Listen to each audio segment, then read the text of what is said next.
I dag så er det 14. november. Det er farsdag, men det er også harejaktas dag.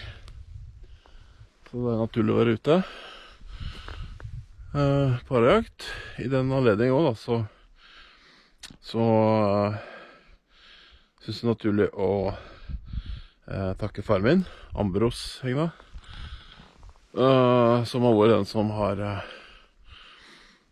fått meg ut på harejakt. Han er jo en dedikert harejeger, og det har vært hans store lidenskap i alle år. Nå ligger han med kreft og inne i en siste fase i livet, så han er da åpenbart ikke med meg ut i dag. Med meg i dag så har jeg også dunkeren Tela, som pappa eier, sammen med søskenbarnet sitt, Halvard Hegna. Halvard er en dedikert dunkermann, faktisk æresmedlem i dunkerringen, og åpenbart også lidenskapelig harejeger. Så dagen i dag er da dedikert til disse to store harejegerne, Ambros og Halvard Hegna, som ja, har inspirert i hvert fall meg da, og en av grunnene til at jeg er ute på harejakt. Så slik er jeg da valgt å markere harejaktas dag i dag, 14. november. Kjører et sånn litt spesielt halsbånd i dag da, som Ole Halvor kjøpte på Jegerpoddens nettbutikk. Der er mulighet for å koble inn, eller det er jo egentlig et bånd med masse sånne festemuligheter for å ha to bånd på. Så vi har da både en Garmin T5-bånd og et Tracker Artemis-bånd på i dag da. Så det blir jo da litt spennende å se hvordan det virker. Eller det virker jo det, men fordelen er at nå har du alltid ett, og det blir kanskje mindre belastning på halsen på bikkja. Så det er veldig synlig, ikke minst. Ja, så ut som Tela kanskje hadde en fot, så jeg setter meg ned og lar det få jobbe litt uten å stresse og tenke over å reagere.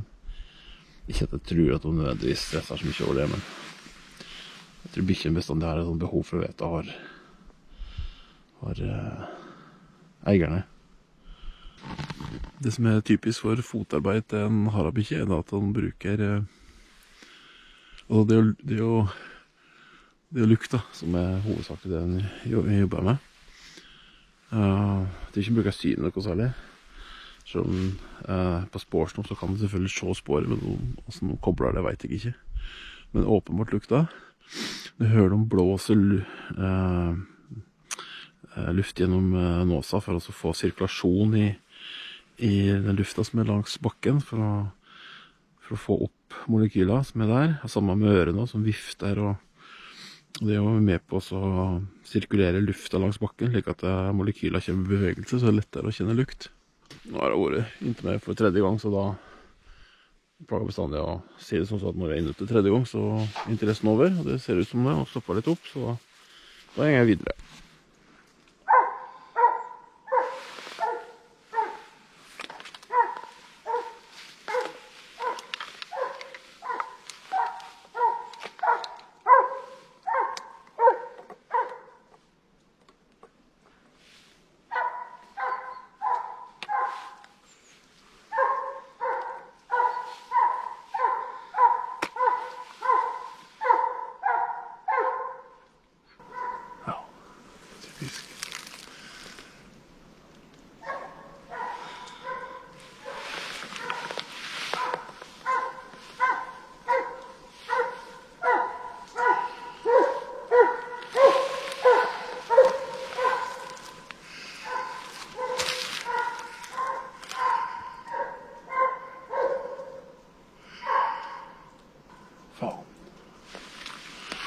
Hadde jeg stått 100 meter lenger fremme nå, så hadde jeg en sjanse, altså. Helvete. Typisk, altså. Ja, losen kom over her, og gikk nedover der. Ok, jeg gikk utover og ikke opp at.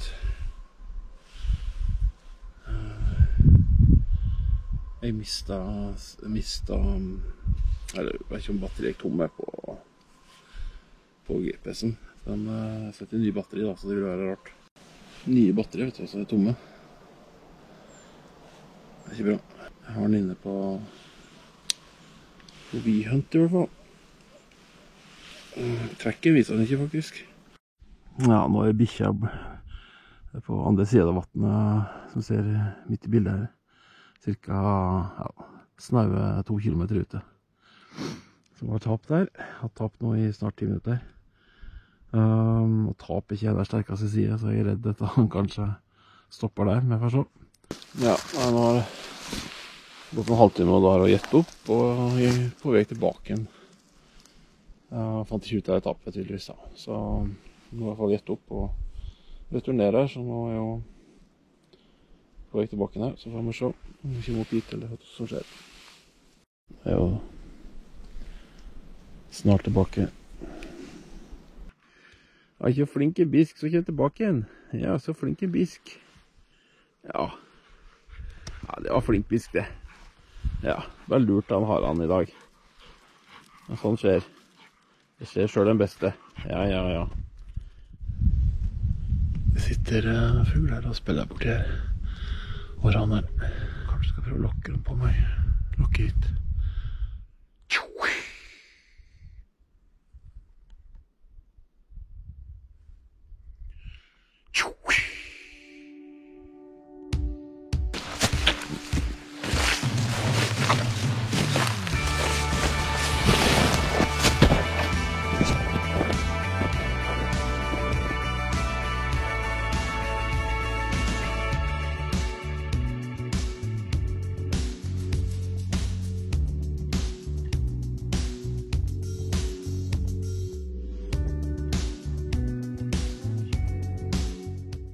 Sånn jaktmessig så hadde jeg et par spennende minutter her nå, som gikk på at det var fløy ut en årfugl.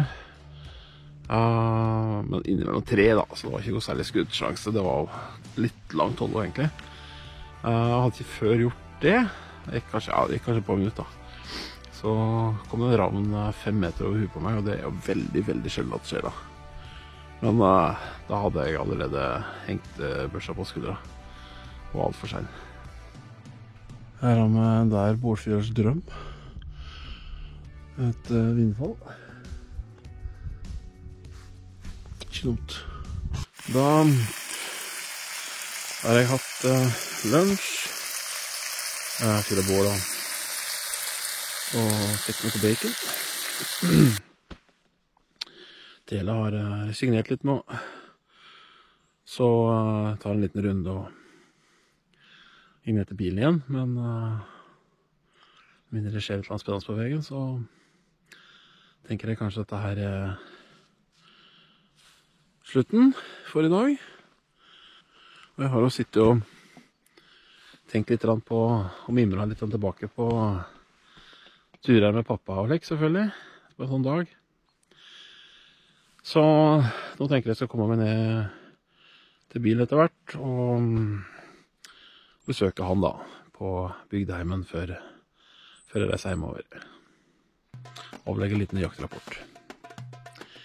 Så da tenker jeg det takk for i dag. Og så slås vi på en jakttur senere i år.